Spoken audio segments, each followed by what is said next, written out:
Assalamualaikum warahmatullahi wabarakatuh. Banyak sekali pertanyaan jamaah, Ustadz kasih kami channel untuk kajian anak-anak muda. Di antara anak muda berasal dari Aceh, luar biasa. Channelnya Maulizul Akbar Nak. Tonton, subscribe, like, share, komen. Assalamualaikum warahmatullahi wabarakatuh.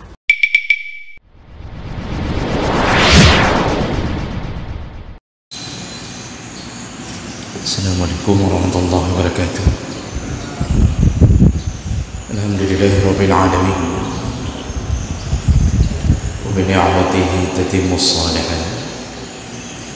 Asyhadu an la ilaha illallah wahdahu la syarika lah. Wa asyhadu anna Muhammadan 'abduhu wa rasuluhul karim. Allahumma shalli wa sallim ala nabiyyina wa sayyidina al-Mustafa Muhammadin وعلى آله وأصحابه أجمعين أما بعد رب اشرح لي صدري ويسر لي أمري واحلل عقدة من لساني يفقهوا قولي. Segala puji bagi Allah, kemudian salawat dan salam kepada Rasulullah, pada keluarga dan seluruh sahabat-sahabatnya. Bapak Ibu jemaah salat subuh yang Allah muliakan insyaallah. Di pertemuan yang lalu kita sudah membahas salah satu hadis masih di dalam bab sedekah, dan hadis itu tentang keinginan seorang sahabat, yaitu yang bernama Abu Talha, untuk mewakafkan kebun yang paling dicintainya kepada Nabi sallallahu alaihi wasallam,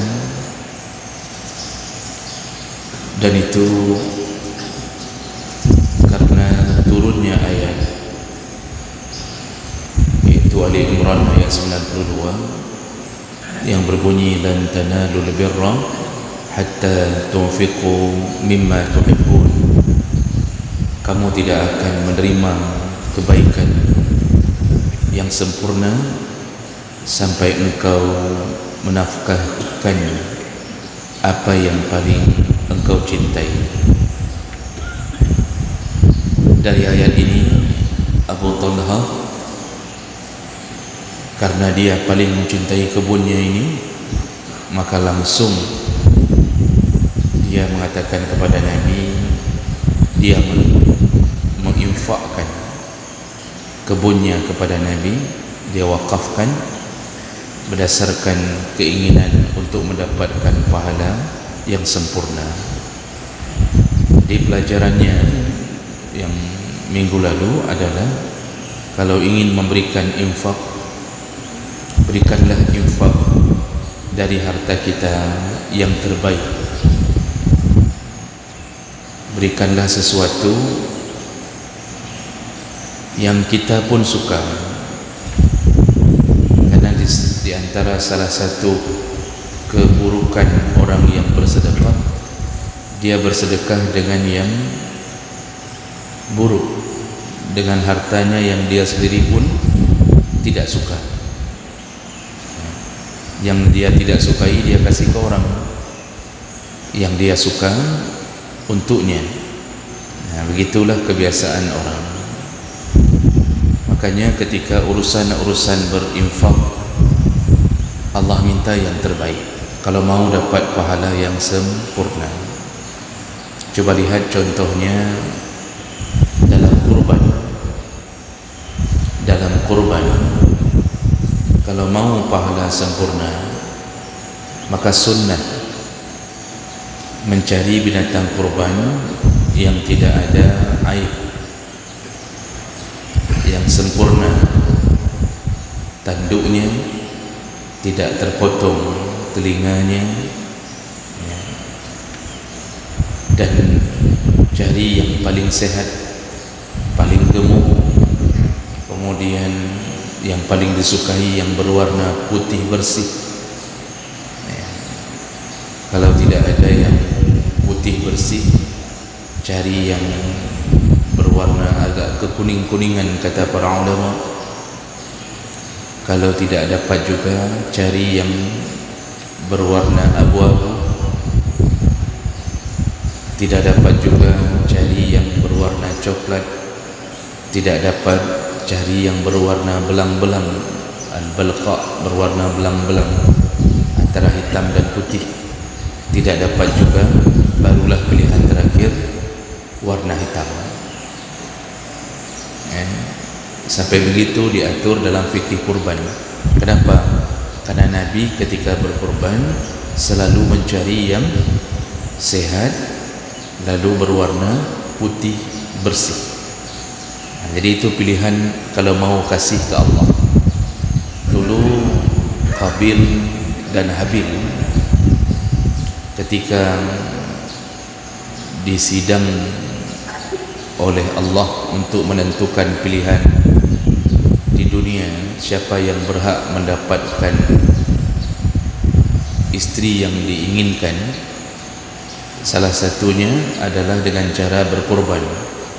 Jadi barang siapa yang diterima kurbannya oleh Allah, maka dialah yang benar. Apa yang dilakukan oleh Qabil, karena Qabil ini beternak, dia mencari kambing yang paling kurus, yang dia pun tidak suka, dia berikan ke Allah. Habil seorang petani atau pekebun, dia mengambil hasil kebun yang terbaik lalu dia berikan ke Allah. Ternyata yang diterima adalah milik Habil. Jadi apa yang kita bahas minggu lalu hendaknya menjadi pelajaran. Kalau mau kebaikan itu sempurna, maka berikanlah yang terbaik kepada orang. Karena kita pasti dibisik-bisik oleh syaitan. Kalau kita punya apapun, biasanya untuk orang itu kalau kita punya tanaman bayam gitu, maka yang bagus-bagus kita ambil, kita jual. Yang kira-kira kedua-dua, yang sudah agak tua itu, kita kumpul, kita bagi ke tetangga. Itu kadang-kadang ada itu penyakit itu. Kita kasih ke anak yatim sepeda anak kita yang sudah setengah rusak. Itu kita kasih ke anak yatim tetangga. Sepeda anak kita yang sudah setengah rusak, kita bilang sama mamaknya, mamak si yatim, ini ada sepeda mau dipakai enggak, tinggal perbaiki sedikit. Tinggal perbaiki sedikit, dari ujung kepala sampai ujung ekor rusak semua. Itu contoh. Nanti tujuan kita apa? Supaya gudang tidak terlalu penuh. Lalu kita membeli sepeda baru untuk anak kita. Kenapa tidak kita beli sepeda baru untuk anak yatim yang ditinggalkan ayahnya?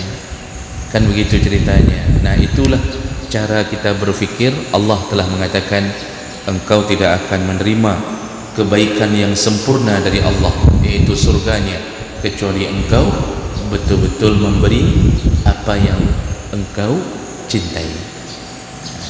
Baik, ini pelajaran minggu lalu. Kita belum masuk pelajaran yang baru.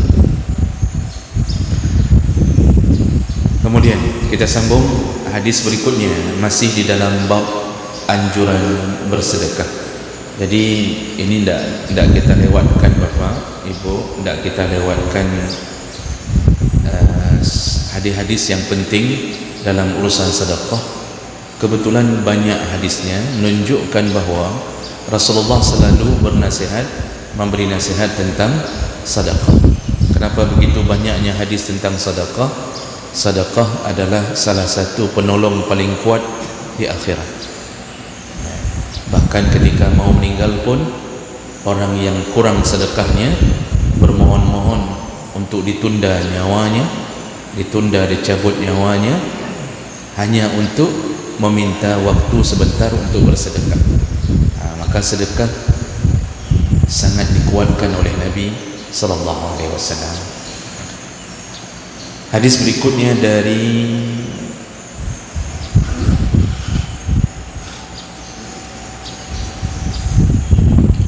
Abu Dzar radhiyallahu anhu. Sa'altu Rasulullah sallallahu alaihi wasallam, aku bertanya kepada Nabi sallallahu alaihi wasallam, maza yunji al-'abda minan nar? Ya Rasulullah, amalan apa yang bisa menyebabkan seorang hamba selamat dari api neraka? Jadi Abu Zar bertanya ke Rasulullah, amalan apa yang bisa menyebabkan kita selamat dari api neraka?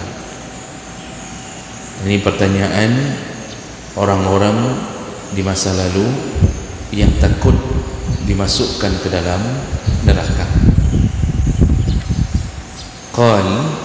Lalu Rasulullah berkata, al-imanu billah. Kalau mau selamat dari neraka, maka amalan pertama adalah berimanlah kepada Allah. Itu nomor satu. Artinya, kalau bukan orang beriman, pasti masuk neraka, walaupun baik sekali.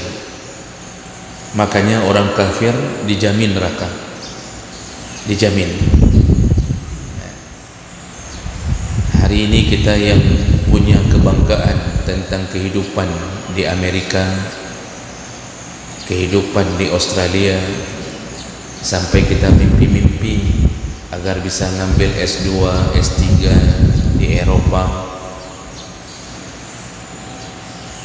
Yang kita bangga-banggakan hari ini, ketika penduduk di tempat tersebut benar-benar tidak mengakui Allah sebagai Tuhan, maka semua mereka pasti neraka. Jadi tidak ada cerita bahasa toleransi yang mengatakan bahwa orang kafir itu juga baik.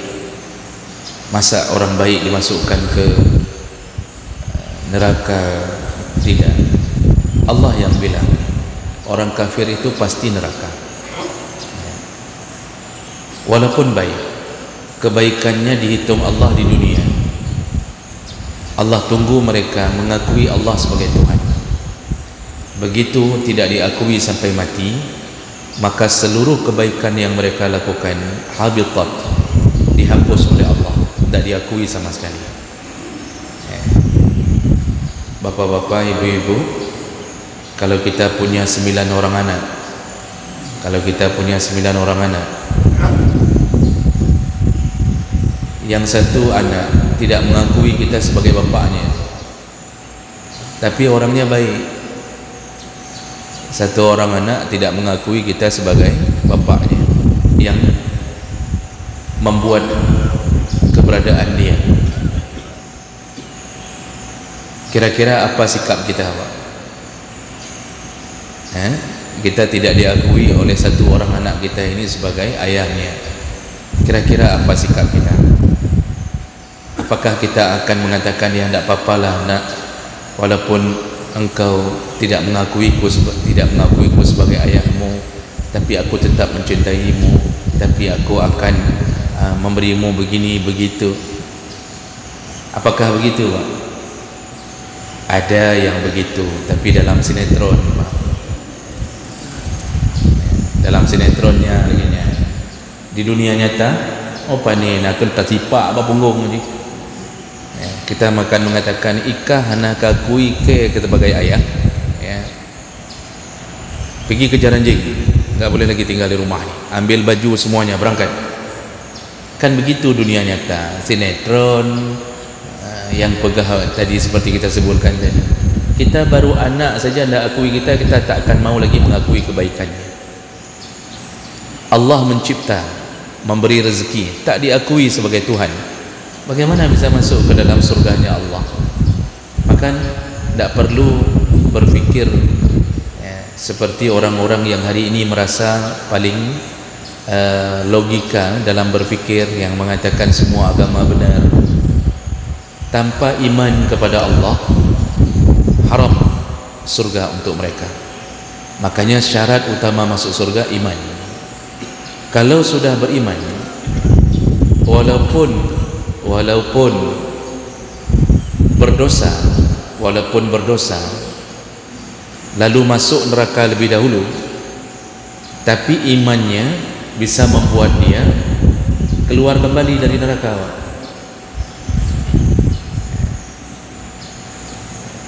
Makanya waktu kita membaca hadis-hadis tentang syafaat Nabi itu 4 kali memberi syafaat, mulai dari padang mahsyar, waktu naik ke titian sirat, kemudian Nabi juga akan diizinkan Allah untuk memberi syafaat bagi mereka yang selayaknya masuk neraka, tetapi Nabi bisa beri syafaat untuk dicabut keputusan itu oleh Allah.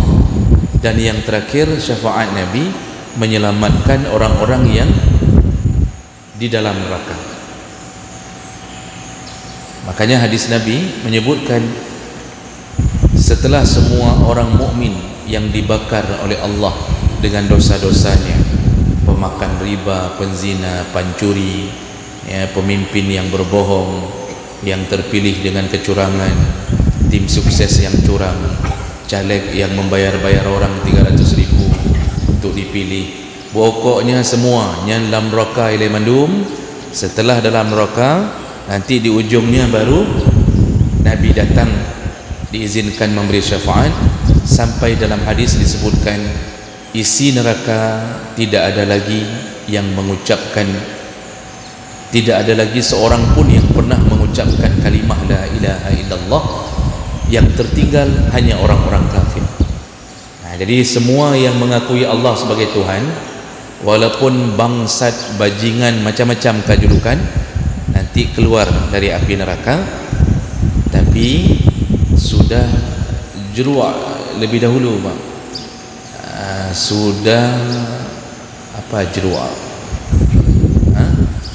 Hancur-hancuran. Sudah babas kira duluan, Pak. Di dalam neraka itu sudah hancur-hancuran. Di ujung dia udah ribuan tahun tuh, karena satu hari di neraka sama seperti 1000 tahun yang kau hidup. Setelah itu dia keluar dalam keadaan gosong, dimandikan di telaga Nabi, lalu dia kulitnya berubah, tidak bisa memutih seputih penduduk surga dari awal, tapi lumayanlah, lumayan seperti anak kacang tumbuh, kata Rasulullah. Dia masuk surga setelah itu, tapi di dahinya tertulis Jahannamiyun, ex napi Jahannam. Itu yang disebutkan Nabi. Jadi jemaah melakukan Allah Subhanahu wa taala, syarat pertama masuk surga iman. Tidak ada iman, di neraka khalidina fiha abada, selama-lama. Bayangkan hidup dalam api selama-lama. Siapa mereka yang tidak mengakui Allah sebagai Tuhan? Itu jawaban Nabi yang pertama. Lalu Abu Zar melanjutkan pertanyaannya, qultu ya Nabi Allah, ma'al imani amal? Kalau orang sudah beriman, apakah perlu beramal? Jadi maksudnya kita sudah beriman ya Rasulullah, untuk memudahkan iman ini memasukkan kita ke surga, apakah perlu dibarengi dengan amal? Di situ Nabi menjawab, qal an tardha mimma khawwalakallah. Kata Nabi, ya, beramallah. Salah satu amal yang paling hebat yang bisa menyebabkan surga adalah berikanlah, berbagilah dengan harta atau dengan rezeki yang telah Allah berikan untukmu. Diulang lagi sekali lagi oleh Nabi, wa tardha mimma razaqakallah. Apa yang diberi rezeki untukmu, maka berbagilah kepada orang lain. Ada kalanya kita diberi rezeki berupa harta, gaji lumayan, Pak. Gaji di atas 2 kali lipat UMR. gaji 7 juta, itu belum kena tunjang gaji pokok. Ini yang model-model orang begini, itu tiap awal bulan seharusnya dia bersedekah kalau mau selamat menuju ke surga Allah. Makanya dalam ayat-ayat cukup banyak Allah mengatakan wa anfiqu wa anfiqu wa anfiqu, berinfaklah, berinfaklah. Nabi SAW menyebutkan dalam hadis riwayat Bukhari Muslim, as-sadaqatu burhan, sedekah itu adalah burhan, sedekah itu bukti, burhan itu bukti. Bukti apa? Bukti iman. Kenapa sedekah disebut bukti? Kalimat as-sadaqah diambil dari sadaqah yasduqu, artinya kejujuran. Makanya salah satu sifat Nabi as-siddiq. As-sadaqah diambil dari kalimat kejujuran. Kenapa begitu? Karena dengan bersedekah orang sudah membuktikan kejujuran imannya.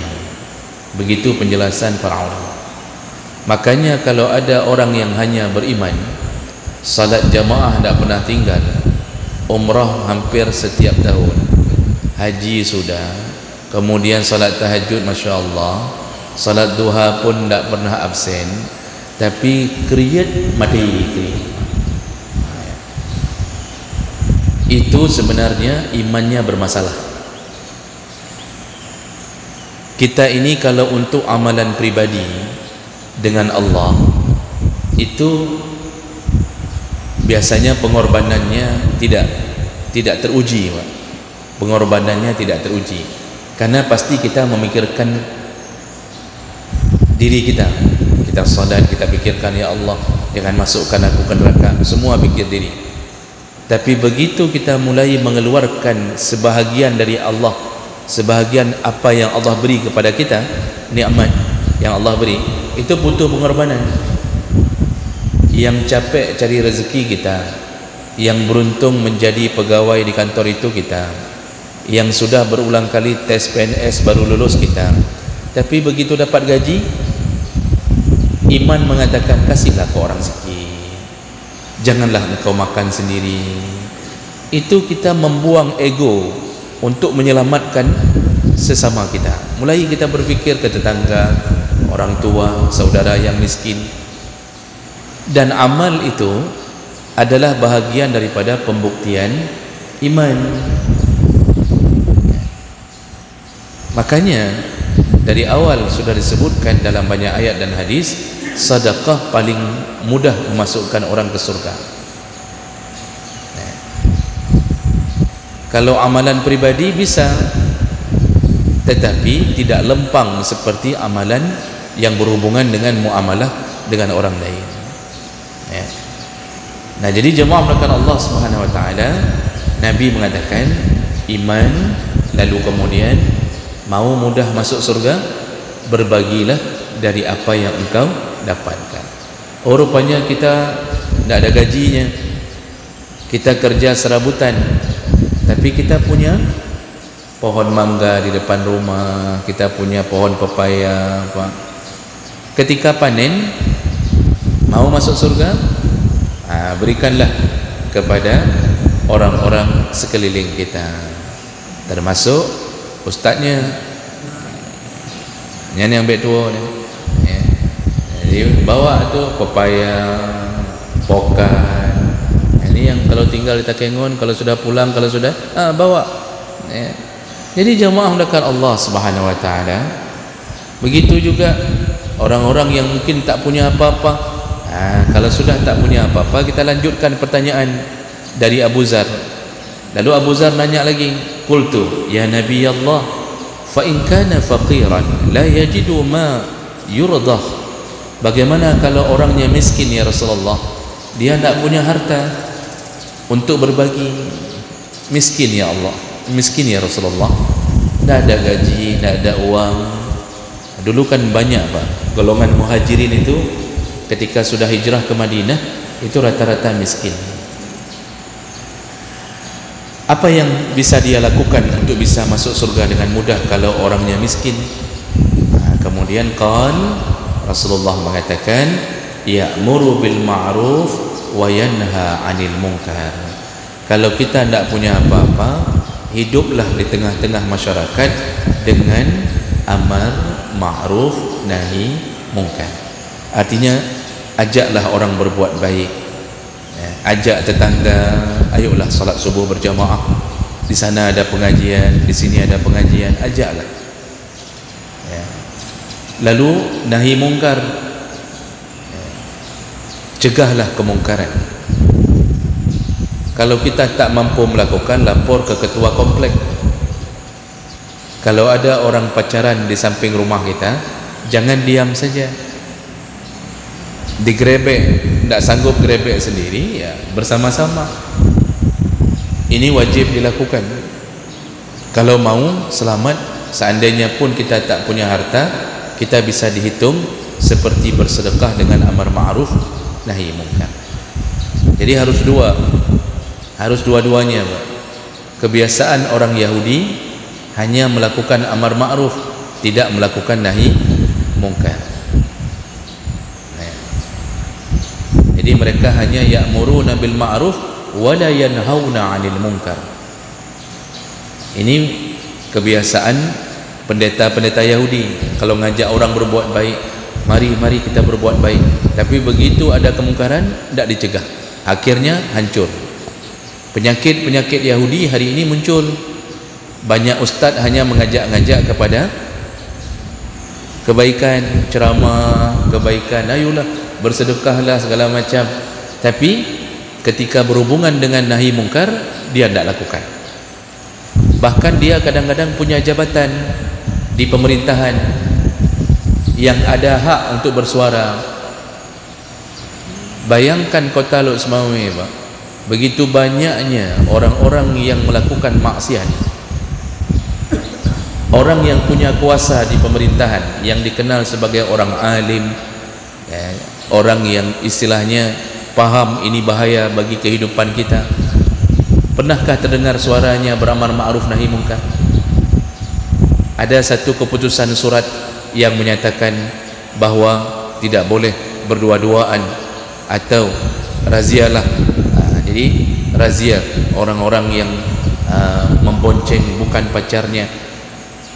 Nyan urang pajuh riba, Pak, rentenir di Lok Semawe itu merajalela, Pak. Di pasar Impres merajalela, rata-rata dari orang-orang dari sebelah, dari Medan itu datang, lalu nanti sewa rumah ke ujung-ujung kampung yang orang-orang tidak terdeteksi. Kerjanya apa? Merenten, meminjamkan uang kepada siapa saja, disasar terutama pedagang. Merajalela. Ada yang cegah? Tidak ada. Padahal punya kuasa. Berbeda dengan kita yang tak punya kuasa. Kalau kita cegah, kita pula ditangkap. Ditangkap dengan alasan mengganggu hak asasi orang. Begitu keadaannya hari ini. Makanya penyakit-penyakit pendeta Yahudi nya kaidah mong. Orang yang berilmu tak lagi melakukan nahi munkar. Jadi hanya kalau ceramah, marilah berbuat baik, marilah berbuat baik. Urang main cewek Medina tamping anak total.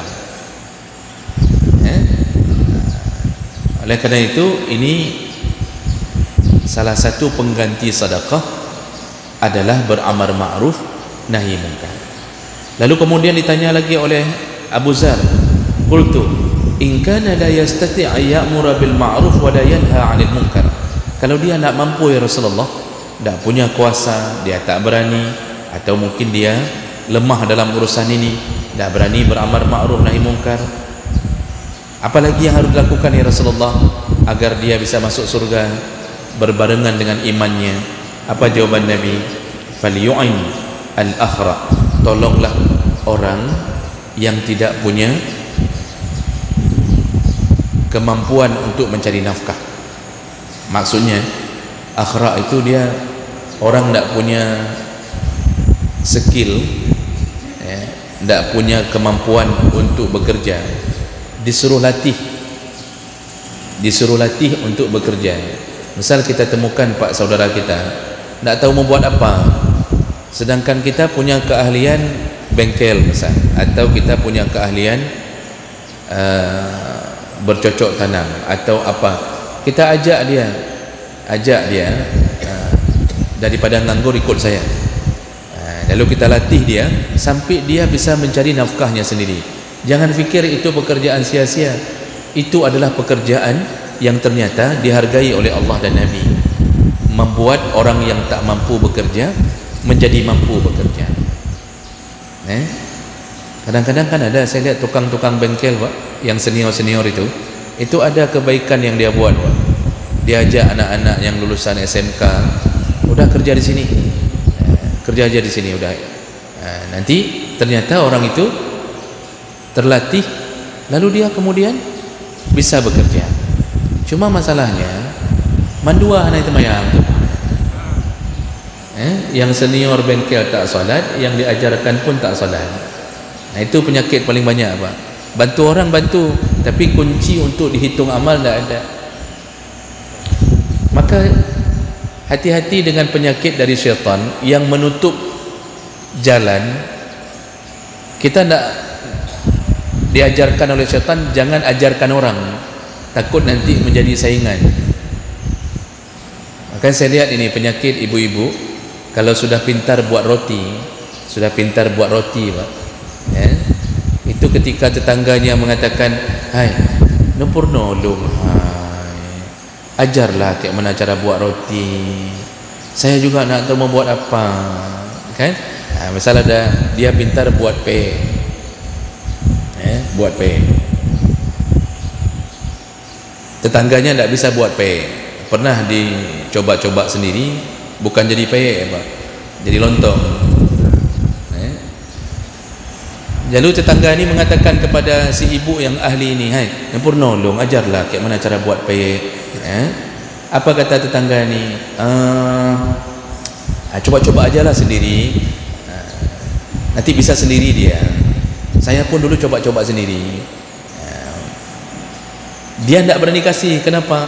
Ada bumbu rahasia, ada kacang rahasia, ada tepung rahasia. Nama peyeknya saja peyek rahasia. Padahal kalau dia ajarkan buat peyek kepada tetangganya, lalu tetangganya yang mungkin janda, nak tahu mau buat apa, berhasil mencari nafkah, maka semua pahala itu adalah bahagian daripada amal yang mengiringi iman untuk masuk surga. Cuma kita dibisik-bisik sama syaitan, nak mau berbagi ilmu kepada orang, takut jadi saingan. Padahal kan mudah Pak. Kalau masalah jadi saingan, kita bilang sama dia, ini saya ajarkan, tapi kamu jualannya di Langsa ya, jangan jualan di Lok Semawi, karena di Lok Semawi ini sudah saya yang punya hak paten misalkan. Kita suruh dia jualan di Langsa. Jadi dia buat modalnya di sini, dia jualan ke Langsa. Seminggu dia jualan, tutup. Jadi jemaah melakukan Allah Subhanahu Wa Taala, ini penyakit nih, penyakit. Kenapa nggak mau tersaingi? Padahal dengan mengajarkan orang itu amal saleh. Apalagi orangnya tidak tahu cari kerja bagaimana. Sedikit lagi, kemudian ditanya lagi oleh Abu Zar, qultu ya Rasulullah, ara'aita in kana la yusin ayasna. Bagaimana seandainya ya Rasulullah, orang ini tidak punya keahlian apapun untuk mengajar orang. Dia tidak bisa berbuat amal saleh dengan mengajar orang begini dan begitu, tidak bisa. Dia sendiri pun tidak ada skill apapun. Rasulullah mengatakan, kalau begitu falyu'in madluman. Kalau begitu mau masuk surga dengan amal saleh, tolonglah orang yang terzalimi. Tolonglah orang yang terzalimi. Jadi maksudnya kita asal sudah pernah dan selalu berniat menolong orang terzalimi, itu salah satu amal saleh. Orang terzalimi Pak, kadang-kadang bisa fisiknya yang terzalimi, dirampok di tengah jalan, itu jangan dilewatkan, berhenti tolong. Paling kurang kalau kita lihat perampoknya lebih besar daripada kita teriak. Ini ada tipe orang Pak, rumah tetangga sedang dicuri, dia tahu tu rumah tetangga sedang dicuri tu, sudah suara macam-macam di samping rumah, tidak berusaha pun untuk mengusir atau mencegah, tidak ada usaha, tidak teriak pun, malah dia bisik sama isterinya, bah berkemah hikdi, bah berhabis himandum. Dia biarkan, tunggu malam itu pencuri masuk di rumahnya, di rumah tetangga, tunggu malam lain perampok yang akan masuk ke rumahnya. Karena para ulama membuat satu kaedah, kama tudinu tudan, sebagaimana engkau memperlakukan orang lain, begitulah engkau akan dapat persis seperti itu. Jadi kalau orang dibegal di jalan, itu ditolong, paling kurang kalau tidak bisa tolong langsung teriak untuk sama-sama ditolong. Kalau kita baca kitab fikih, salah satu yang menyebabkan boleh membatalkan salat kalau urusannya adalah ketika harta kita dicuri orang, itu boleh membatalkan salat. Kita sedang salat, Pak, lalu kita lihat tas, waktu sujud tas diambil pencuri, baik tas kita maupun tas orang, itu kita yang lihat, segera disuruh batalkan salat untuk menyelamatkan harta orang. Jadi jangan sampai kita salat kita lihat, Pak, pencuri itu kita lihat, mau kita batalkan tidak berani. Ini bangai namanya. Batalkan, kejar tu pencuri, lalu dihabisi dulu, dipukul, diikat di tiang masjid, habis salat baru dibereskan sedikit lagi, tambah sikit-sikit seorang, Pak, cubit sikit-sikit seorang. Jangan kasih ke polisi dulu, Pak. Jangan. Polisi pun tidak usahlah ambil pencuri cepat sekali, tidak usah. Ini siapa yang polisi kasih tahu kawan-kawan, tidak usah ambil pencuri cepat-cepat kali dari tangan orang kampung, Pak. Bahipabih juile si ahad ya. Bereskan dulu sikit, udah kira-kira setengah mati, seperempat mati lah, itu baru kasih ke polisi. Baik, jadi tolong orang itu amal saleh. Lalu kemudian Abu Zar bertanya lagi, ma turidu an tatruka, kalau seandainya in kana dha'ifan la yastati ayyu'inna madluman, kalau orang ini juga orang yang lemah, tidak mampu menolong orang yang zalim, yang sedang terzalimi, apa yang harus dilakukan ya Rasulullah? Kata Rasulullah, ma turidu an tatruka li sahibika min khair liyumsik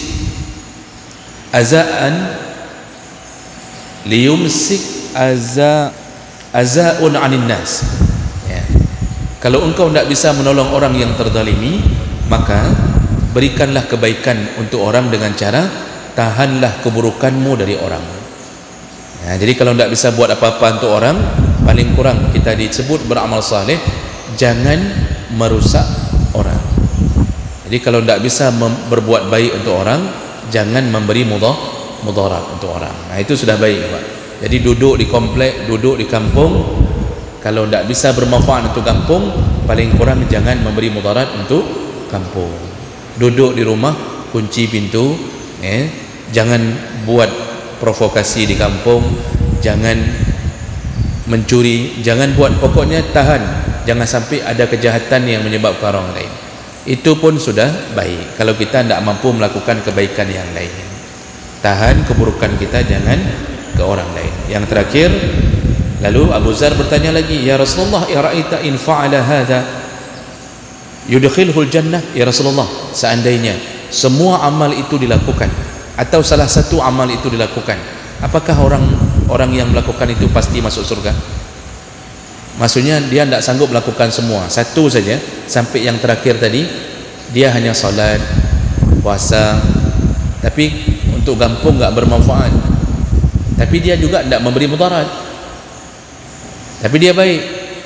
Dan apakah semua amalan-amalan yang disebutkan tadi, kalau satu saja dilakukan, orang wajib masuk surga atau tidak?